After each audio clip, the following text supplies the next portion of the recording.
Any health-related information on the following show provides general information only. Content presented on any show by any host or guest should not be substituted for a doctor's advice. Always consult your physician before beginning any new diet, exercise, or treatment program.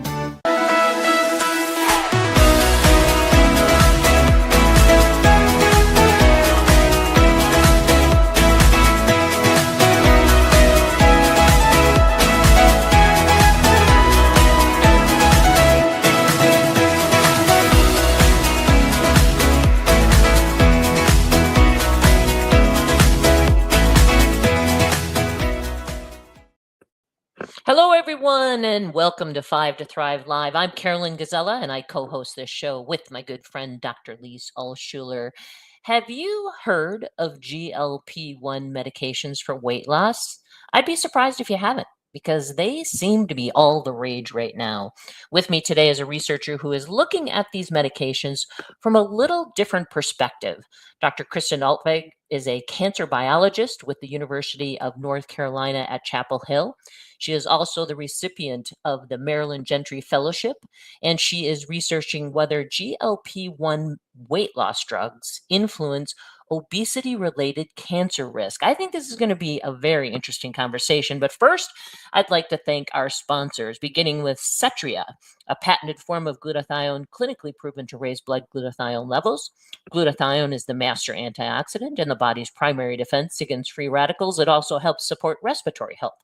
For more information, visit cetriaglutathione.com. Also, Pro Thrivers Wellness Brain, a product specifically for thrivers that contains cognizin for memory, focus, and attention, as well as other brain-supporting nutrients and herbs. You can find Pro Thrivers Wellness Brain online at pureformulas.com. There's also Pro Thrivers Wellness Sleep, which combines higher dose melatonin and other sleep-supporting natural ingredients specifically designed for thrivers. You can find Pro Thrivers Wellness Sleep also at pureformulas.com. And Dr. Ohhira's Probiotics. It's a best-selling probiotic for more than 30 years, and it contains 12 probiotic strains that are shelf-stable, so no refrigeration is required because of a unique 3-year fermentation process. It's a very effective probiotic. Learn more at drohhiraprobiotics.com. Dr. Altwegg, thank you for joining me. Thank you so much for having me, and thank you for that introduction. I'm so very excited to be here with you and just couldn't be happier to share everything about my research and what I'll be working on.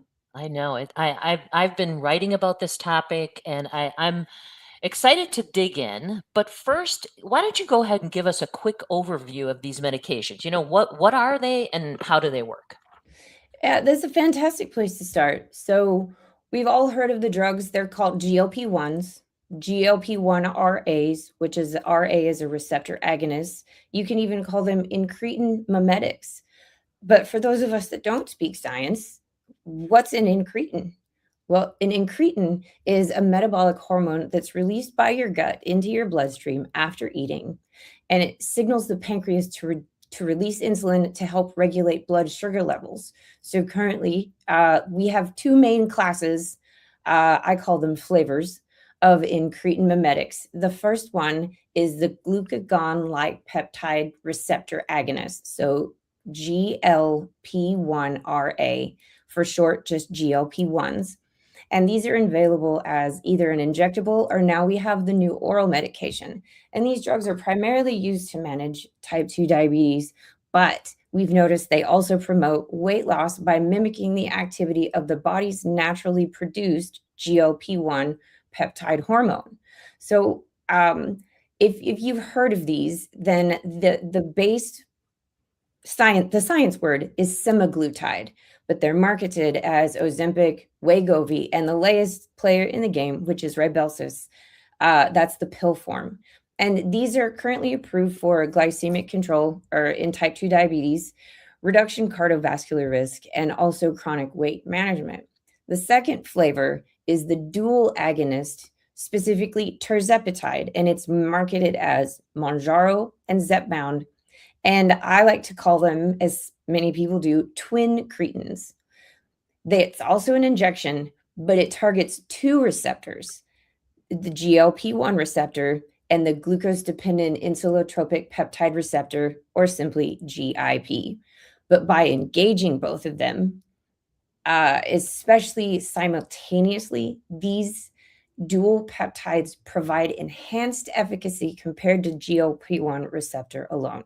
So they improve blood sugar control, they promote greater weight loss, they have effect at reducing cardiovascular risk, lowering blood pressure, and also they've been seen to have an effect in reducing chronic inflammation, and they have many other additional metabolic benefits. Hint, I'll be talking about this very shortly. Mhm. So Yeah. mechanistically, what we have here is these types of medications, they work in kind of a complementary pathway. So they're both incretin mimetics.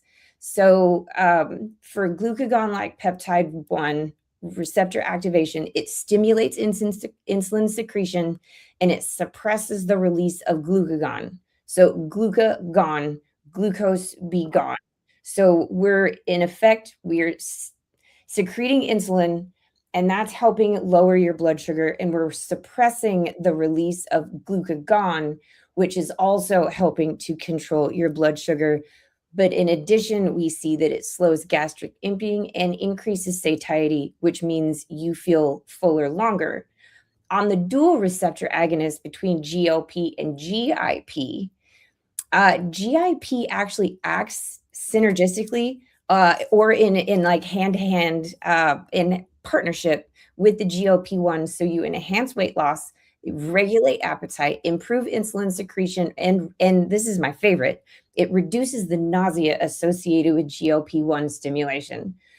So just as a quick summary, overall with these medicines, you see slower digestion. So the drugs delay the gastric emptying, the food leaving your stomach, and that keeps you feeling fuller longer. They have a reduced appetite because they work on the brain, and it reduces the hunger signals going from your stomach to your brain, and this decreases the urge to eat. We also have improved blood sugar control, again, by boosting insulin and suppressing glucagon.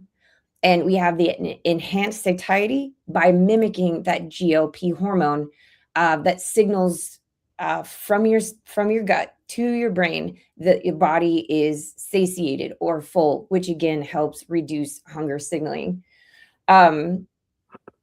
So in addition to type 2 diabetes and also weight loss, these drugs are now being investigated and some are improved in additional indications, including cardiovascular risk reduction, obstructive sleep apnea, and metabolic dysfunction associated steatohepatitis or MASH. Okay, that's a great overview. Thank you for that. So before we talk details about your research, why did you want to study these medications as they relate specifically to cancer risk? And how important was it to receive the fellowship? So to answer the first part of your question, why do I want to study these? So we've got decades of research, and we know that obesity increases the risk of at least 13 different types of cancers. We also know that approximately 42% of US adults have obesity.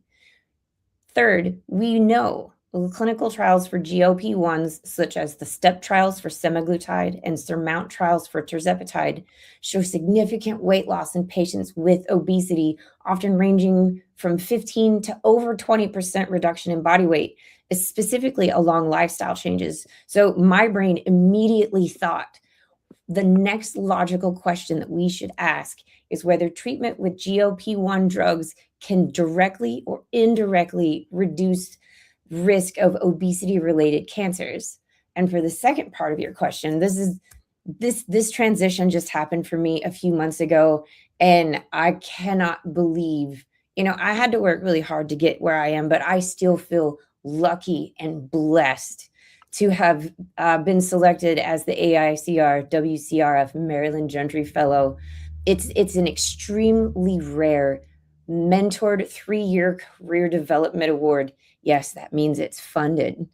And it's specific to UNC Chapel Hill, and it is designed to facilitate my transition from a postdoctoral fellow, where I was about 6 months ago, into an independent junior faculty position in cancer prevention. And this sets the stage for the rest of my career in cancer research.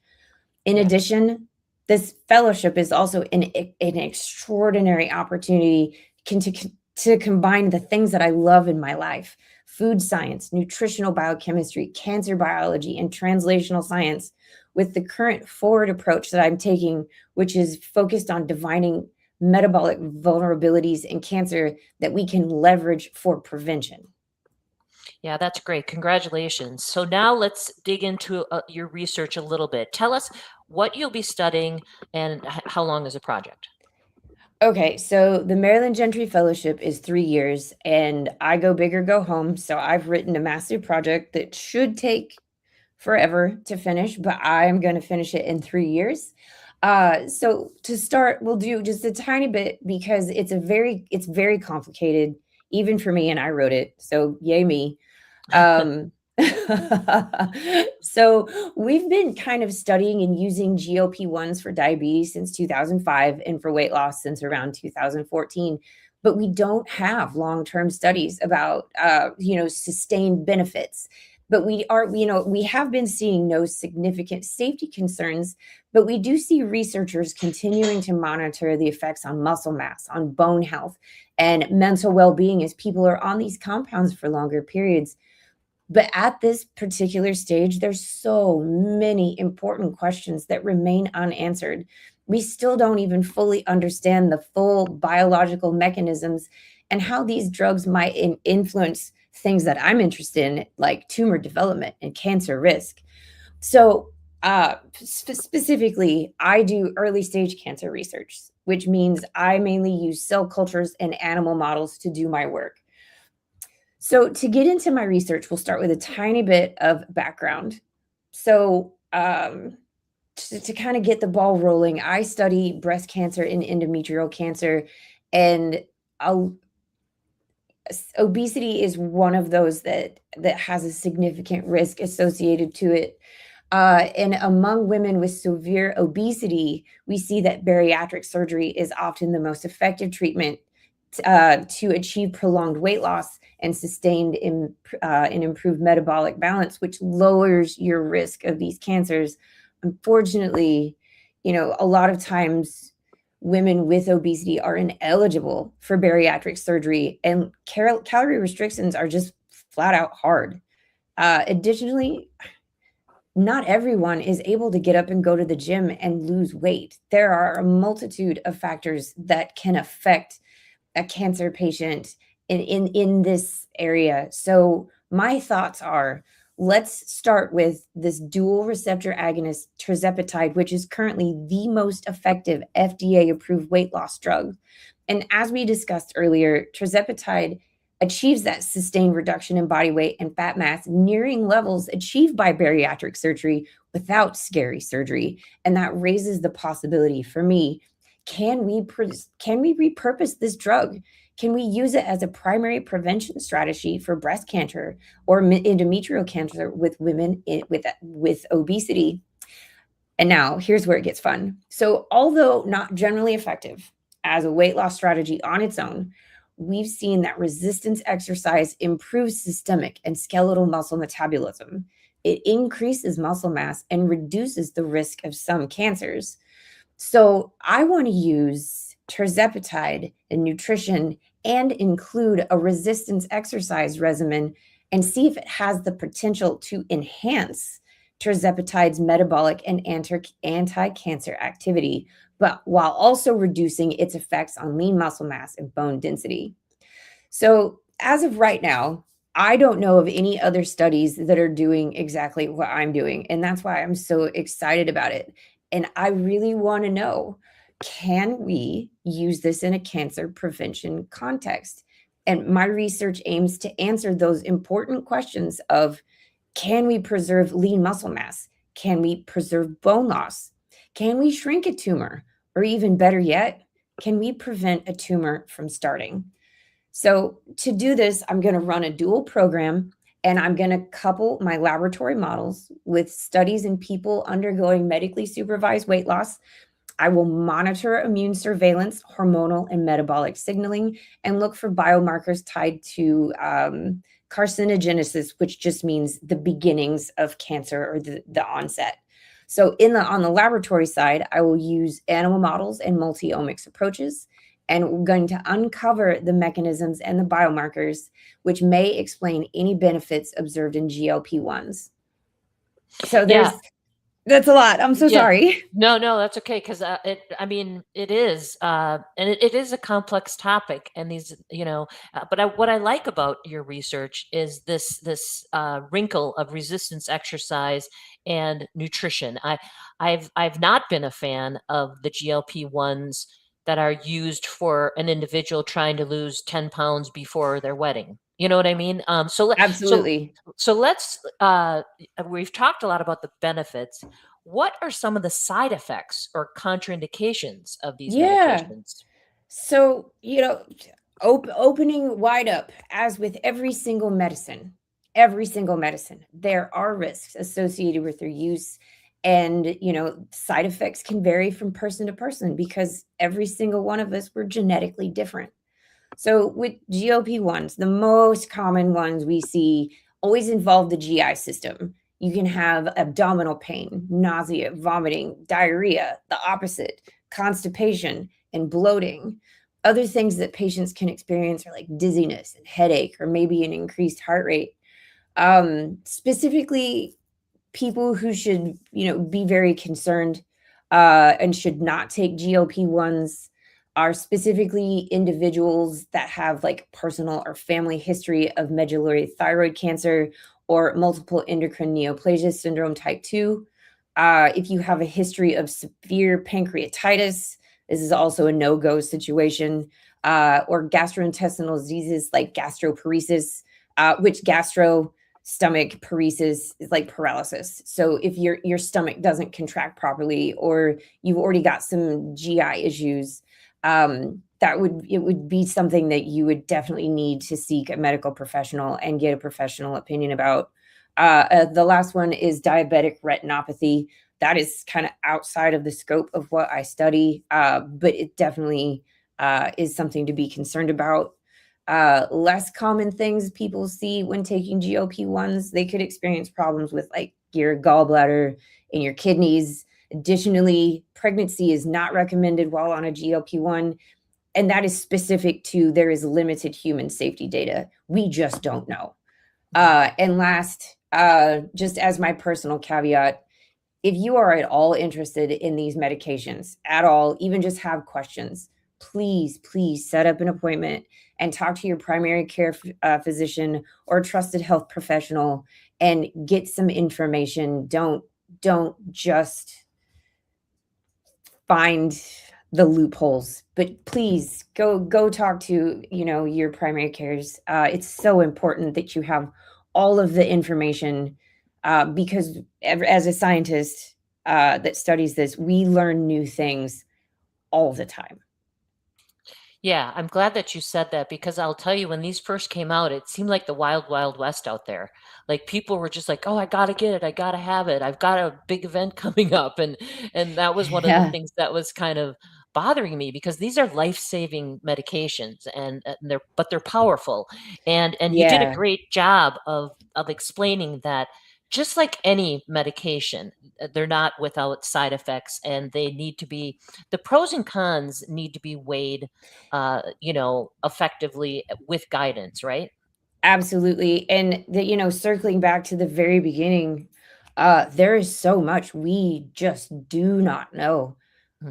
It's I watched a lecture once by Dr. Daniel Drucker, and he's done so much research on GLP-1s. And someone from the audience asked, "Hey, should we just put this stuff in our drinking water?" And someone who has spent a vast part of his life studying this paused and said, "No, we don't know enough yet." Hmm. So Yeah. for me, that really stuck in my memory. And I'm like, okay, if he's saying we don't know enough yet, and I respect him as a scientist, as a researcher, for putting out top tier, high quality, peer reviewed research. If he's skeptical and says we don't know enough. We do not know enough. Yeah. Yeah. And as I said, what I like about your research is that you're combining other things that seems more integrative versus having this be the magic bullet. We do talk a lot about obesity and how obesity can increase the risk significantly of a variety of cancers. You had mentioned 13 different types of cancer. But of course, on this show, we begin with diet and lifestyle. So how are you going to work in diet and lifestyle or even what's your view on how diet and lifestyle should be combined potentially with these medications or just used separately to help reduce risk of obesity and reduce risk of cancer?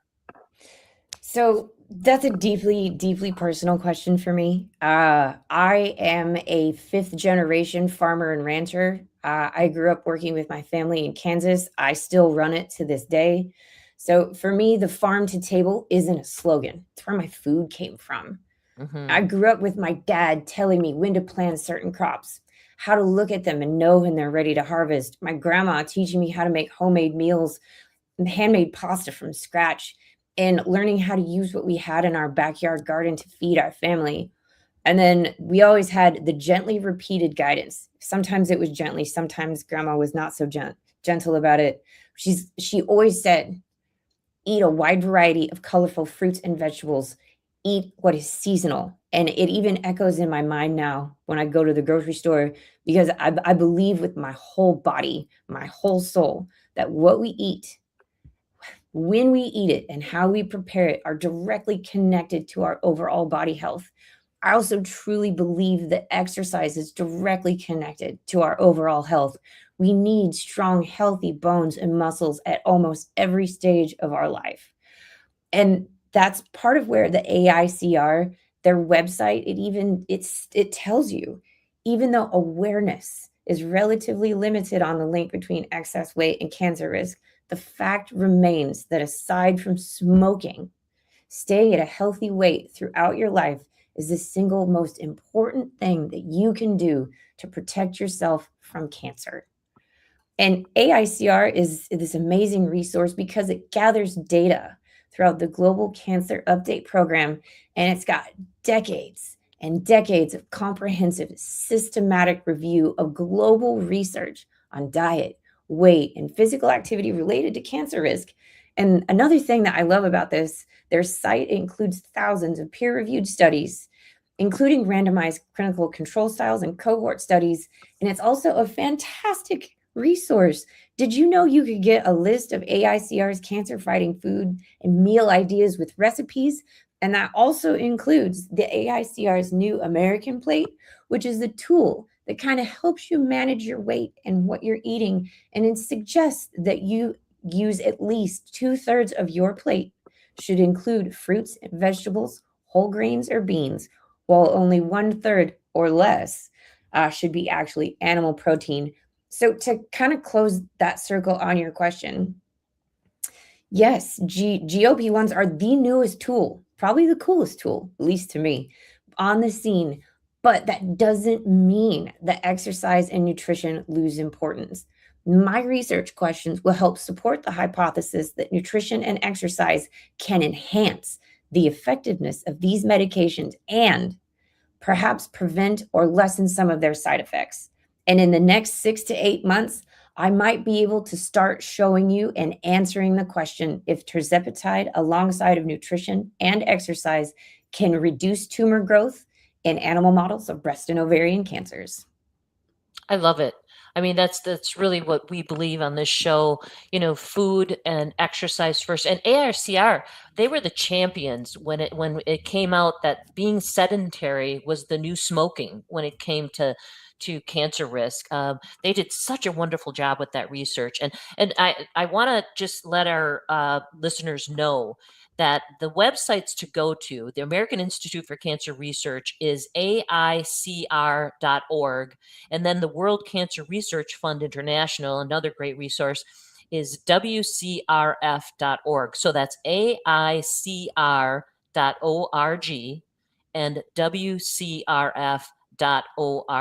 Wonderful resources. I highly encourage you, sign up for their newsletters, go to their websites. Great information there.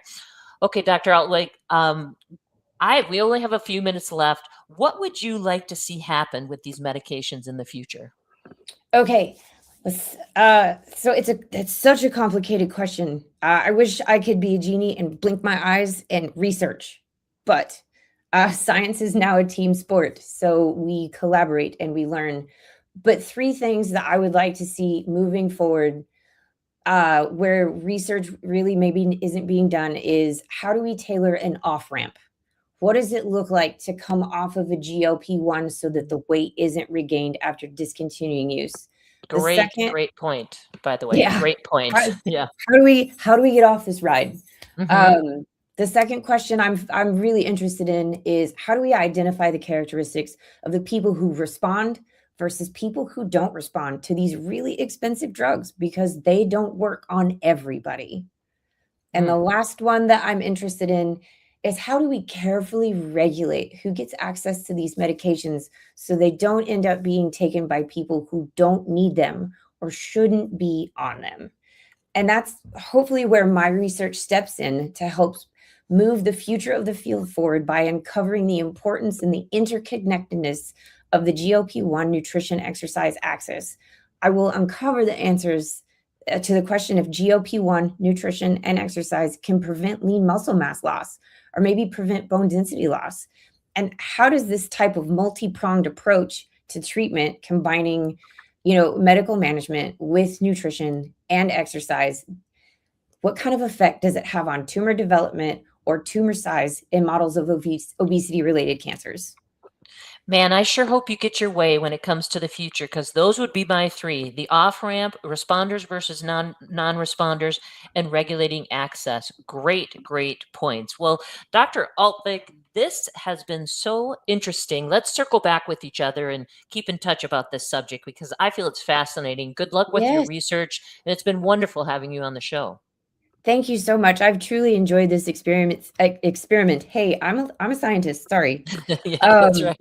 But touch base again in about 6 to 8 months, where I'm just getting started in my lab. We're getting started with some experimental protocols, and we're about to start going on trial in about 6 to 8 months. There's Perfect. a possibility that I could have answers.